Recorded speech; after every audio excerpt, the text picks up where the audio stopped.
Hey everyone, it's Thursday, I'm Nina and this is BBC Newsround. We've got a jam-packed show with all of this. We've got Lego bricks in space and find out about a school with a difference. One of the stars from new show Crookhaven joins us on the sofa.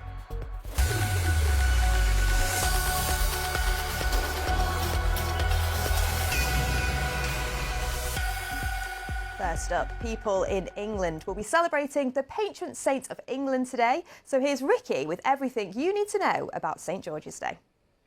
St George, and what do we know about him? He's most famous for a story about him saving a town by defeating a dragon. Well, dragons are mythical creatures, so that one's probably not true. But what do we know about his actual life? Well, it's believed he was born in the 3rd century in a place called Cappadocia, which is now in Turkey.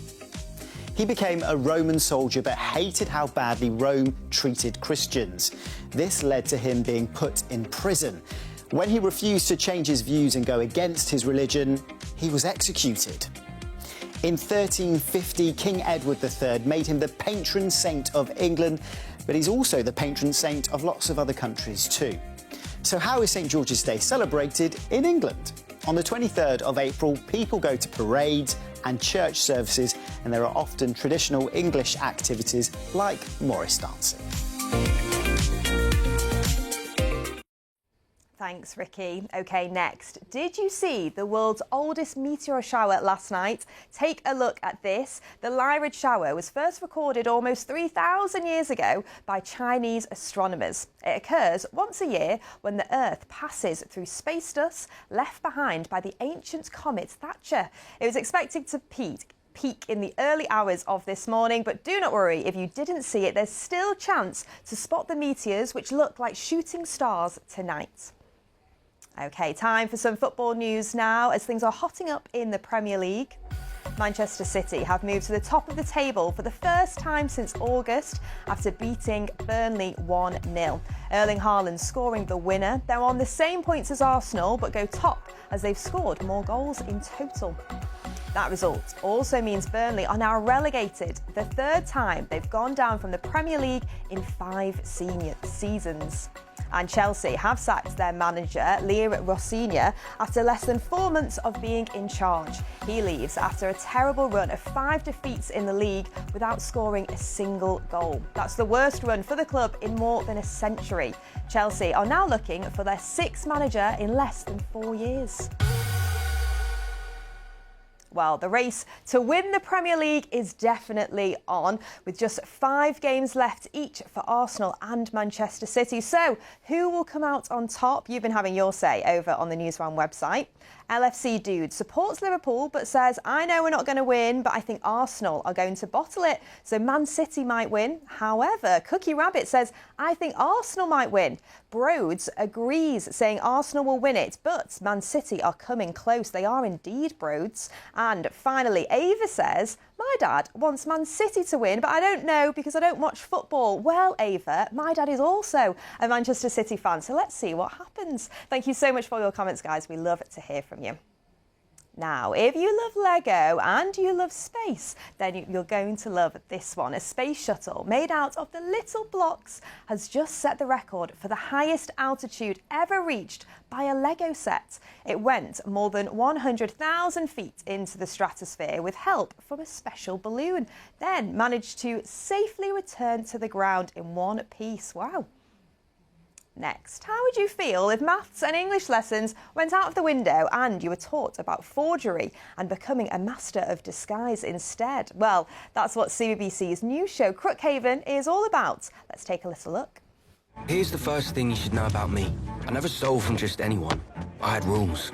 Good morning, Crookhaven. Rise and shine. It's the world's oldest academy for crooks. We'll give you the skills to beat criminals at their own game. Right now, you're good. With our help, you could be great. Or you could go back to being a nobody. Game on. I mean, this would be a whole secret life. There's a storm coming. Well, I'm lucky to be joined by Carmel, who plays Penelope Lockett in the show. Thank you so much for joining us today. Thank you for having me. Let's get straight to it. So for any newsrounders who might not have seen Crookhaven yet, just tell us a little bit more about it. Yeah, so Crookhaven is about a boy named Gabriel who initially we find him really misguided and he can't really place his feet. And then he gets a mysterious envelope in his pocket and it's actually an invitation to go to Crookhaven. And with time you learn that Crookhaven is actually a school for crooks.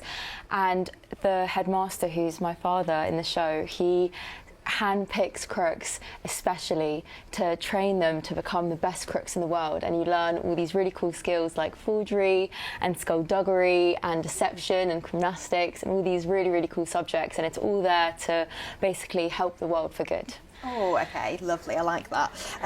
Some people might have read the books by JJ or Kenjo. How are the books different to the series? Yeah, I think in the books the group, they sort of get together a lot quicker, they become friends a lot quicker, and I think that in the show people don't really know who to trust, and I think there's a lot of secrecy, and it's definitely more of a slow burner, and you sort of see the rivalry between Penelope and Gabriel a lot more, and you see that sort of being stretched out throughout the show, which is really cool. Okay, intriguing. You obviously took part in a lot of like stunts and action shots. Without giving us too many spoilers, tell us a little bit about them. Yeah, well, Penelope Lockett, she is very competitive, and because she's the headmaster's daughter, she feels like she has to be the best at everything. So I had to learn all these really cool skills. Like I had to climb up Maribel's tower, which was really cool, and we had, what else? Lock picking, like we got to basically practice how to pick locks, which was really cool, and we'd all compete with each other, and I got to learn how to do boxing because Penelope's a really cool boxer, and it's like stuff that you'd never ever expect or think that you'd be able to get to do on a show, so it was like such a cool experience to be able to do. Yeah, learn loads of new skills and also lots of friends as well. What was it like working with all the cast? It was amazing. I made like the best of friends on this show, and everyone there are all so talented and so fun to work with, and it really felt like every single day I was like learning something new from all the castmates, and I miss them all very much, and it felt like just having the best time every single day on set. Yeah, because you filmed in Northern Ireland, didn't you? Was it a lot of time spent together then? Yeah, we were there for about 5 months, and I didn't realise, you know, like how long we'd be spending there, and what's really lovely about that is that you get to really get to know the people around you and the cast and the crew, and you get to really form like the sense of community, and it's almost like exactly the same as, you know, being in the show in real life, so it's really cool. Fantastic. Oh well, Carmel, thank you so much for joining us on the Newsround sofa today and telling us all about Crookhaven. That is all we've got time for today, guys. Thank you so much for watching. Have a terrific Thursday, and goodbye from me and Carmel. See you later.